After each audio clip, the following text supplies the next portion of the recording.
vídeo nós vamos tratar do cristão e a política.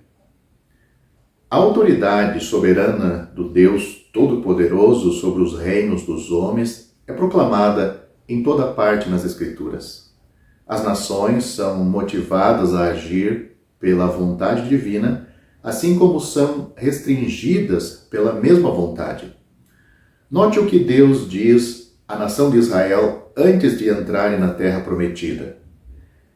Porque Deus está dizendo, lançarei fora as nações de diante de ti e alargarei o teu território. Isso está em Êxodo, capítulo 34, versículo 24.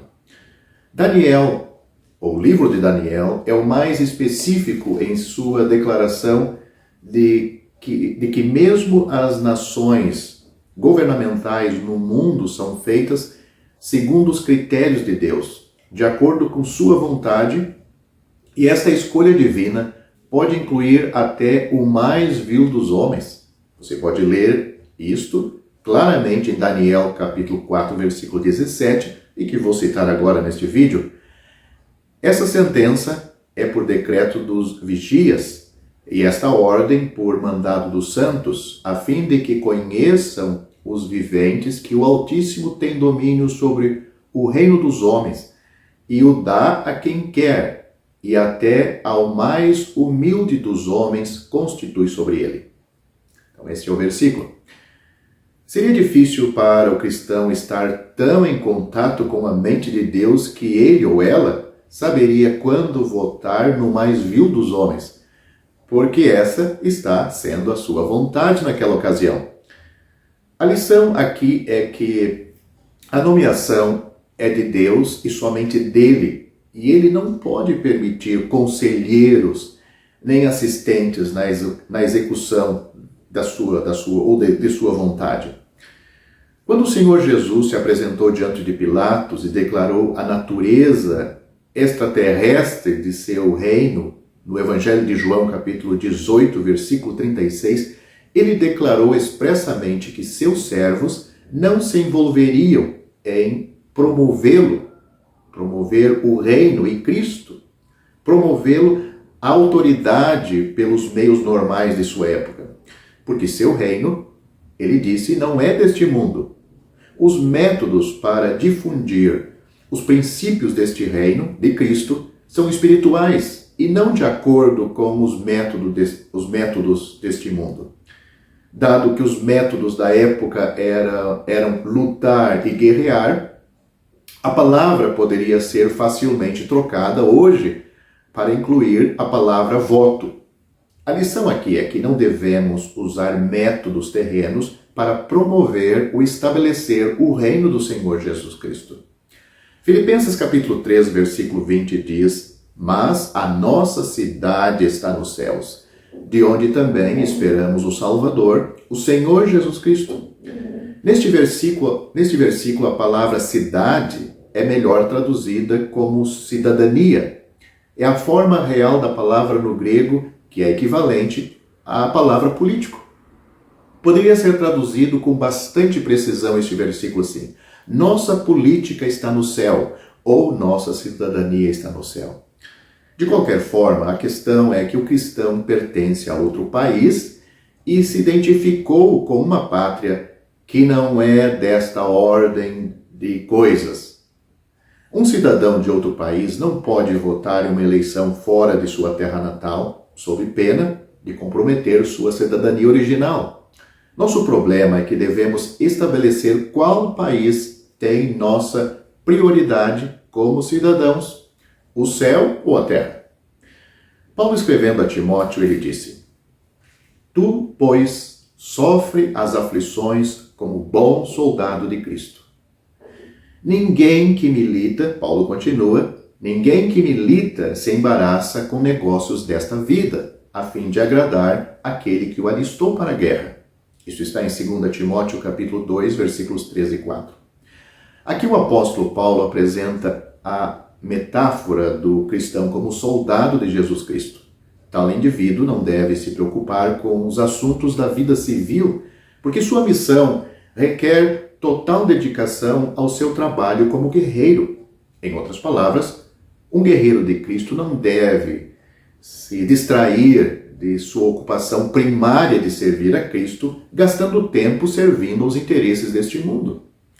1 Pedro, capítulo 2, versículo 11 diz: Amados, peço-vos como a peregrinos e forasteiros.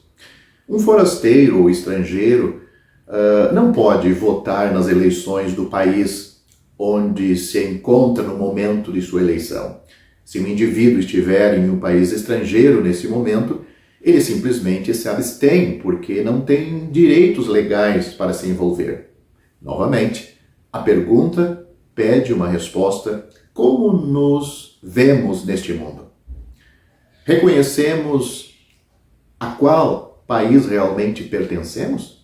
Mesmo estando neste mundo envolvido com todas as coisas que o mundo nos cerca? Como que, para reforçar a ideia, Pedro muda um pouco a metáfora e descreve o cristão como um peregrino ou turista?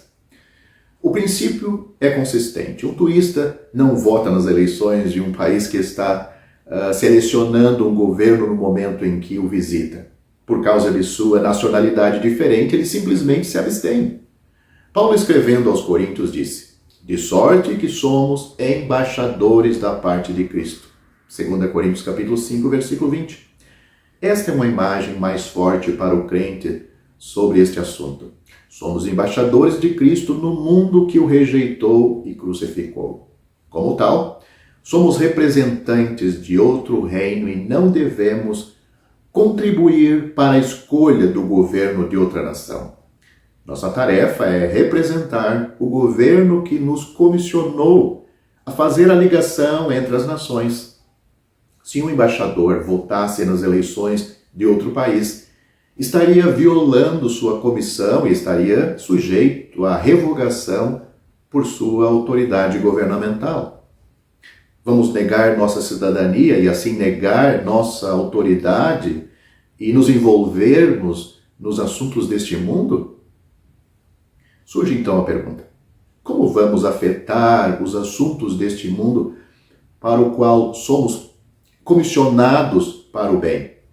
Devemos relatar ao nosso rei, informá-lo da situação pela oração e deixar a determinação do assunto em suas mãos, que declarou sua autoridade e capacidade para lidar com a situação de acordo com sua vontade. Paulo, escrevendo a Timóteo, ele disse: admoesto-te, pois, antes de tudo, que se façam deprecações, orações, intercessões e orações de graças por todos os homens, pelos reis e por todos os que estão em eminência, para que tenhamos uma vida quieta e sossegada em toda piedade e honestidade. 1 Timóteo capítulo 2, versículos 1 e 2. Daniel, falando com Nabucodonosor, ele disse: e serás tirado dentre os homens, e a tua morada será com os animais do campo. Far-te-ão comer, ou farão ele comer erva como os bois, e passar-se-á sete tempos sobre ti, até que conheças que o Altíssimo domina sobre o reino dos homens, e o dá a quem quer, e todos os moradores da terra são reputados em nada. E segundo a sua vontade, ele opera com o exército do céu e os moradores da terra. Não há quem possa estorvar a sua mão e lhe diga que fazer. Isso está em Daniel capítulo 4, versículos 32 e 35. Para aqueles que acham a democracia ser uma forma de governo mais próximo do correto, vamos ver alguns exemplos de democracia em ação nas Escrituras. Por exemplo, Números capítulo 13 nos conta a história dos 10 espias que foram olhar a terra prometida antes de avançar toda a nação. Ao voltarem esses 10, houve uma votação com a notícia que era uma boa terra, mas havia gigantes e cidades muradas. Então, naquela ocasião, houve uma eleição entre os espias sobre se deviam avançar ou não, e o resultado foi de 10 contra 2, e a maioria influenciou toda a nação. Como resultado, mais de 600 mil homens morreram no deserto. A maioria estava errada. Jeremias capítulo 42, versículo 1, até Jeremias capítulo 43, versículo 7. A maioria do povo foi para o Egito, violando a palavra do Senhor, falada por Jeremias, e ali pereceram sem mais vestígios bíblicos. A maioria estava errada. Marcos capítulo 15, versículo 5, a maioria das pessoas queriam Jesus crucificado contra o melhor julgamento de Pilatos. A rejeição deles ao Messias ainda lhes traz sofrimentos até os dias de hoje. A argila pegajosa pode ser dourada, mas certamente não é ouro. O cristão esclarecido não vai se entusiasmar muito com ela. E quão claro é a luz das Escrituras, que as Escrituras lançam sobre a controvérsia questão do cristão, se deve votar ou não, ou interessar-se com política em geral. Somos convidados a aceitar a posição de uma pequena engrenagem nesta máquina chamada povo, que tem usurpado para se aquela função na esfera de governo que pertence somente a Deus. Devemos aceitar tal posição? Sim. Se acreditamos no moderno evangélico humanista que humaniza Jesus e diviniza o homem. Mas se acreditamos que a salvação não é do povo, mas do Senhor, então não. O sistema mundial está condenado e que não haja hesitação em nosso testemunho quanto a este fato.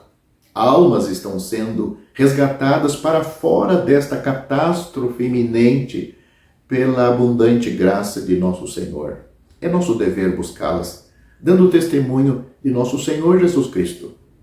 Portanto, não percamos nosso tempo em vãs tentativas de fortalecer essa trama que cambaleia, mas vamos nos ocupar com aquilo que é a grande obra que o Senhor designou para nós. Somos completamente dedicados a Ele, que sejamos completamente dedicados a Ele e aos seus interesses e estamos completamente fora do sistema mundial e suas esperanças. Buscamos não um sistema aperfeiçoado de democracia, mas aquele que transformará o nosso corpo abatido para ser conforme o seu corpo glorioso, segundo o seu eficaz poder de sujeitar também a si todas as coisas. Isto escreveu Paulo aos Filipenses, no capítulo 3, versículo 21, versículo 20 e 21, quando ele disse: a nossa cidadania, ou a nossa política está no céu, de onde esperamos o nosso Senhor, o nosso Salvador.